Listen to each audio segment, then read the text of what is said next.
सरायकेला समाहरणालय सभागार में स्कूल रुआर 2025 के अंतर्गत जिला स्तरीय उन्मुखीकरण कार्यशाला का आयोजन सरायकेला 25 अप्रैल समाहरणालय सभागार में शुक्रवार को स्कूल रुआर 2025 अभियान के तहत जिला स्तरीय उन्मुखीकरण कार्यशाला का आयोजन किया गया। कार्यक्रम की अध्यक्षता उप विकास आयुक्त श्री आशीष अग्रवाल ने की। इस अवसर पर श्री अग्रवाल ने कहा कि शिक्षा ही मनुष्य और पशु के बीच का वास्तविक अंतर स्पष्ट करती है। उन्होंने कहा कि एक शिक्षित समाज की नींव बच्चों की शिक्षा से रखी जाती है, इसलिए यह हमारा नैतिक दायित्व है कि हम बच्चों को शिक्षित करने हेतु प्रतिबद्ध रहें। उन्होंने उपस्थित शिक्षकों, सीआरपी, बीआरपी और रिसोर्स शिक्षकों से आह्वान किया कि वे विद्यालयों में बच्चों के नामांकन को प्राथमिकता देते हुए अपने दायित्वों का निष्ठा से निर्वहन करें। उन्होंने विशेष रूप से दिव्यांग बच्चों के प्रति सहानुभूतिपूर्ण और आत्मीय व्यवहार अपनाने पर बल दिया। जिला शिक्षा अधीक्षक श्री कैलाश मिश्रा ने बताया कि सरकारी विद्यालयों में नया शैक्षणिक सत्र प्रारंभ हो चुका है और इसके साथ ही नामांकन अभियान भी चलाया जा रहा है। उन्होंने कहा कि स्कूल रुआर 2025 यानी बैक टू स्कूल अभियान का मुख्य उद्देश्य 5 से 18 वर्ष आयु वर्ग के सभी बच्चों को विद्यालयी शिक्षा से जोड़ना है। इस अभियान के तहत विभिन्न जागरूकता कार्यक्रमों और पहल के माध्यम से बच्चों के नामांकन तथा ठहराव को सुनिश्चित किया जाएगा। यह विशेष अभियान 25 अप्रैल से 10 मई 2025 तक संचालित किया जाएगा। कार्यशाला में जिला परिषद उपाध्यक्ष श्रीमती मधुश्री महतो, विधायक प्रतिनिधि श्री सनत कुमार आचार्य, श्री अनूप सिंह देव, सभी प्रखंड शिक्षा प्रसार पदाधिकारी, बीईओ, बीपीओ, सीआरपी तथा अन्य संबंधित पदाधिकारीगण उपस्थित रहे। कार्यक्रम का उद्देश्य शिक्षा को समावेशी और व्यापक बनाते हुए हर बच्चे तक विद्यालयी शिक्षा की पहुंच सुनिश्चित करना है। जिला सरायकेला खरसावां झारखंड से मंडल ब्यूरो हेड अनूप श्रीवास्तव की रिपोर्ट, जी भारत न्यूज।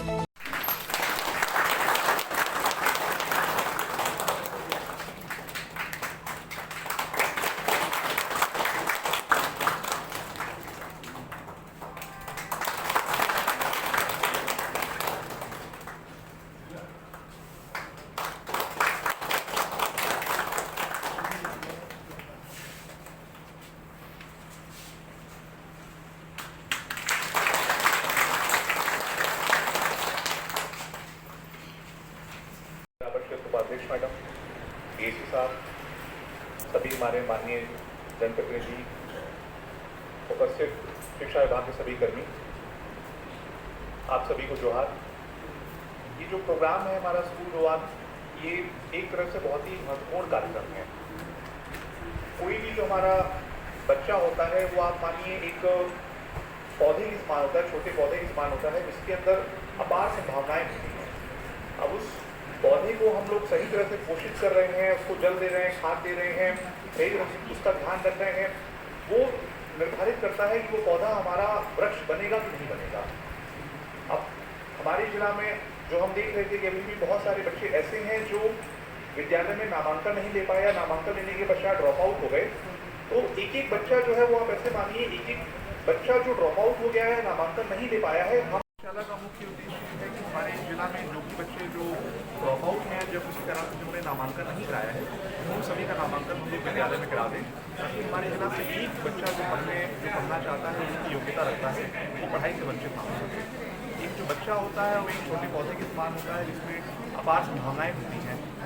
मेरा विचार यही है कि हम सभी जो शिक्षक हैं, जनप्रतिनिधि हैं, सरकारी कर्मचारी हैं, उनके प्रयासों से जो पौधा है उसको संपूर्ण पोषण मिले, ताकि वो एक विशाल वृक्ष के रूप में विकसित हो सके और अपने समाज को आगे बढ़ाने में अपना योगदान दे। ये सिर्फ अगर शिक्षा विभाग चलाएगा, संचालित करेगा तो शायद अपने रिजल्ट तक नहीं पहुँच पाएगा। ये सब बहुत आवश्यक है कि जो जनप्रतिनिधि है उसको अपना महत्वपूर्ण जो उनका रोल है वो निभाएं उसको, क्योंकि वो पंचायत स्तर पर रहते हैं या फिर ब्लॉक स्तर पर रहते हैं और वो ज़्यादा समझ पाते हैं वहाँ का जो परिवेश है वहाँ पे कि बच्चे क्यों छूट रहे हैं, विद्यालय नहीं आ पा रहे हैं। तो उन सबसे आग्रह है कि वो हमारे साथ मिल करके इस कार्यक्रम को सफल कराएं, तो इसलिए उनकी अपेक्षा बढ़ जाती है। सर, चांडिल प्रखंड अंतर्गत उर्माल पंचायत में ये स्कूल में जो शिक्षक जाते हैं और बच्चे लोग की जो उपस्थिति होती है, उस संबंध में आप कहाँ तक अपने आप को सेटिस्फाई महसूस करते हैं कि 100%? बस नहीं है, जैसे आएगा आपको बता पाएंगे इस बारे में। चलिए ठीक है, बहुत बहुत धन्यवाद। करने का क्या तरीका है, कार्रवाई अलग अलग स्तर से कार्रवाई आप लोग करेंगे। आप लोग की जो पोषक क्षेत्र में विद्यालय के माध्यम से आप लोग आउटरीच कर रहे हैं वो आपको करना ही करना है। इसके अलावा जो हमारे जनप्रतिनिधि हैं यहाँ पे जो आए हैं, आप लोगों से मेरा आग्रह रहेगा कि जो ड्रॉप आउट बच्चे हैं, आपका अपना चैनल होता है, बहुत स्ट्रॉन्ग ग्राउंड चैनल होता है, उसके माध्यम से आप लोग पता लगाने का प्रयास करिए कि किस कारण से बच्चे हमारे ड्रॉप आउट हो रहे हैं, किस कारण से वो नामांकन नहीं करा पा रहे हैं। जो उसकी समस्याएं होंगी उसको आप हम लोग के समक्ष लाइए, हम लोग उसको समाधान करने का प्रयास करेंगे। ड्रॉप आउट होने के रीजन्स यही होते हैं, बच्चियों के लिए कॉमन रीजन्स कई बार ये होता है कि उनके पास में स्कूल जाने का साधन नहीं होता है, स्कूल में सेपरेट टॉयलेट्स नहीं होते हैं, मेंस्ट्रुअल हाइजीन की दिक्कत होती है, बात पेयजल की समस्या रहती है, मिड डे मील प्रोग्राम हम लोग चलाते हैं, उसका समुचित तरह से हम लोग आप लोग इस विषय को बहुत ही गंभीरता से लें और ये सुनिश्चित करें कि एक भी बच्चा हमारे जिला में स्कूल जाने से वंचित ना रहे। ये जो टारगेट है, संख्या है, कई बार हमारी प्रवृत्ति होती है सरकारी पदाधिकारियों में विशेष रूप से कि हम लोग परसेंटेज के टर्म्स में जाते हैं कि हमने 80% कर दिया, 90% कर दिया तो अच्छा है, लेकिन इस विषय में 80%, 90%, 95% मायने नहीं रखता है। इस विषय में आप ये समझिए कि एक भी बच्चा अगर हमारे जिले में एक भी बच्चा अगर स्कूल जाने से वंचित रह गया या फिर ड्रॉप आउट हो गया, तो आप मानिए उस बच्चे की संभावनाओं को हम लोग समाप्त कर रहे हैं, उस परिवार की में जो संभावनाएं हो सकती हैं उसको हम लोग विकसित होने का मौका नहीं दे रहे हैं। तो ये सभी चीज़ें यहाँ बताई गई हैं, उसके बारे में और बहुत हम लोग को डिटेल में जाने की आवश्यकता नहीं है।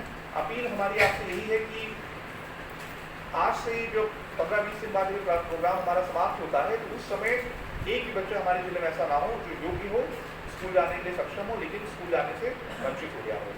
इसकी रेगुलर रिव्यू भी हम लोग करेंगे डीसी साहब के माध्यम से, ऑनलाइन भी रिव्यू करेंगे और जो भी हमारे DRP CRP का जो भी हमारे शिक्षक इस क्षेत्र में अच्छा कार्य करेंगे उनको हम लोग पुरस्कृत भी करेंगे, सम्मानित भी करेंगे। एक बार फिर से आप सभी को ऑल द बेस्ट। आप उम्मीद करेंगे हमारा जिला प्रथम जिला बने जहाँ पे 0 ड्रॉप आउट और 100% ट्रांसफर।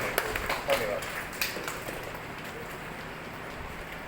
बहुत बहुत धन्यवाद सर, अपने महत्वपूर्ण विचार हमारे साथ शेयर करने के लिए। उदाहरण भी देखते होंगे बहुत सारे व्यक्तिगत जीवन से भी मैं आपको उदाहरण देना चाहूँगा कि क्या इसका महत्व होता है कि हम लोग भी पढ़ाई करते थे, क्लास 6 के बाद हम लोग देखते थे किसी स्कूल में जाना है, आसपास अच्छे स्कूल में जाना है, किसी स्कूल में जाना है, तो वहाँ पे जो हमारे टीचर्स होते थे स्कूल में वही हमारे मोटिवेट हम लोग करते थे कि अगर आप अच्छे स्कूल में एडमिशन लेना चाह रहे हैं, वहाँ पे एंट्रेंस एग्ज़ाम देना चाह रहे हैं, तो आप वहाँ पे एग्ज़ाम दीजिए, प्रयास करिए वहाँ पे जाने का।